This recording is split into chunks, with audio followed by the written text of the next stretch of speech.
Leadership is directly proportionate to longevity. Longevity का मतलब क्या है? लंबी टिकेगी कि नहीं, रुकेगी नहीं कि नहीं, ये लीडरशिप पे भी डिपेंड करता है कि कंपनी की लीडरशिप कौन है, मैनेजमेंट कौन है, उसको ड्राइव कौन कर रहा है। ऐसे नहीं कि मतलब सिर्फ बस आईएम का ठप्पा लगा है, सीईओ है तो चला जाएगा। ना ना ना, लीडरशिप को समझो, क्योंकि क्वालिटी मैनेजमेंट होगी तो क्वालिटी प्रोडक्ट आएगा, कस्टमर सर्विस अच्छी होगी, ऑपरेशंस डिस्ट्रीब्यूशन सब अच्छा होगा।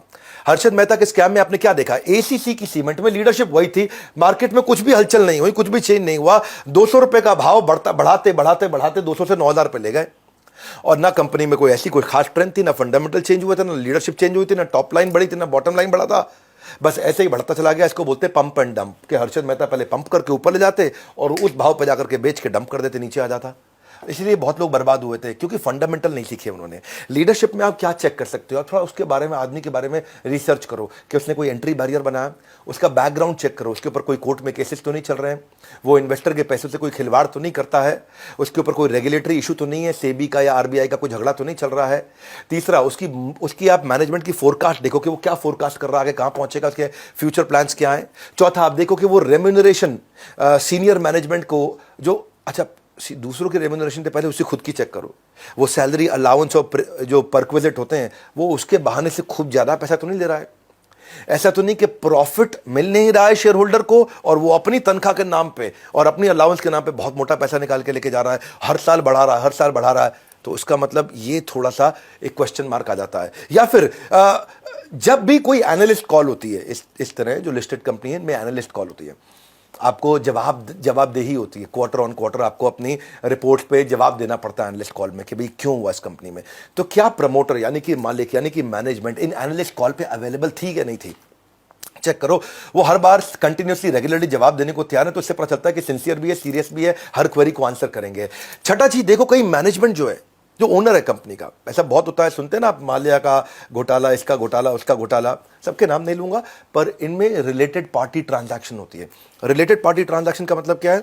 जैसे मैं हूं, मेरे मामा का लड़का भी है, मेरे चाचा का लड़का भी है, मेरे ताऊ का लड़का भी है, मेरी बुआ का लड़का भी है, मेरी मेरी किसी पड़ोसी की लड़की भी है। ये सबको मैंने कंपनी में साथ में वेंडर के रूप में लगा लिया। इनका बिल आता है, इनको पेमेंट करता हूं और इनके अकाउंट से पैसा वापस ले लेता हूं कमीशन देके उनको। उसको क्या बोलते हैं? उसको बोलते हैं, ये बेसिकली फ्रॉड है, ये पैसा साइफन करने का तरीका है, कि ऐसे तो कंपनी से पैसा निकाल नहीं सकते, नकली बिल रिश्तेदारियों में जनरेट किया, रिलेटेड पार्टी ट्रांजैक्शन इसको बोलते हैं, आपस में, फ्रेंड्स में, फैमिली में, रिलेटिव्स में। तो ये थोड़ा चेक करना आना चाहिए। ये सब चेक किया जा सकता है, आपको थोड़ा और सिखाएंगे, इसके तरीके सीखना चाहते हैं, मुश्किल नहीं है।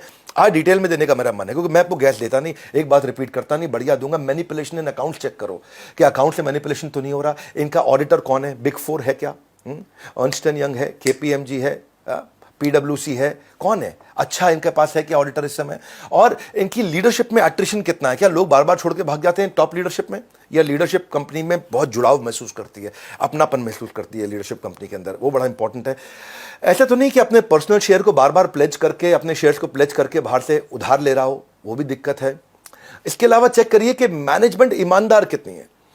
अगर मैनेजमेंट में इंटेग्रिटी नहीं है, टॉप लीडरशिप में इंटेग्रिटी यानी कि ईमानदारी की कमी है, यानी कि वो बार बार चोरी चक्कारी और शॉर्टकट और ये सब चीजें अपनाते हैं, तो आपके प्रोडक्ट में कितना भी मार्जिन क्यों ना हो, शेयर होल्डर की जिंदगी बर्बाद। क्योंकि जिस व्यक्ति, जब मैनेजमेंट ही ईमानदार नहीं है, तो कितना भी मार्जिन क्यों ना हो कंपनी में, कोई भी मार्जिन आपको बचा नहीं सकता है। बेईमान आदमी के सामने पर पूरी दुनिया का पैसा भी कम पड़ जाता है। तो मैनेजमेंट बहुत कॉम्पिटेंट होनी चाहिए और पैशन होना चाहिए। तो ये मैंने कुछ चीजें बताई। जैसे आप चेक करते हैं डी मार्ट के जो राधाकृष्ण दमानी है, कितना उनको हमेशा कितना इंटेग्रिटी उनकी हाई मानी जाती है, और 700 रुपए का भाव पर 2017 में था, आज 3300 रुपए पे चल रहा है कि नहीं? यानी कि 40% का रिटर्न दे रहा है। जहां कहा एफडी 4%, 5%, सही कंपनी में पैसा लगाना आ जाए आपको, तो 4% की जगह आपका रिटर्न 40% हो जाता है। हर 2 साल में डीमार्ट ने अपने सारे इन्वेस्टर्स के पैसे को डबल करके दिया।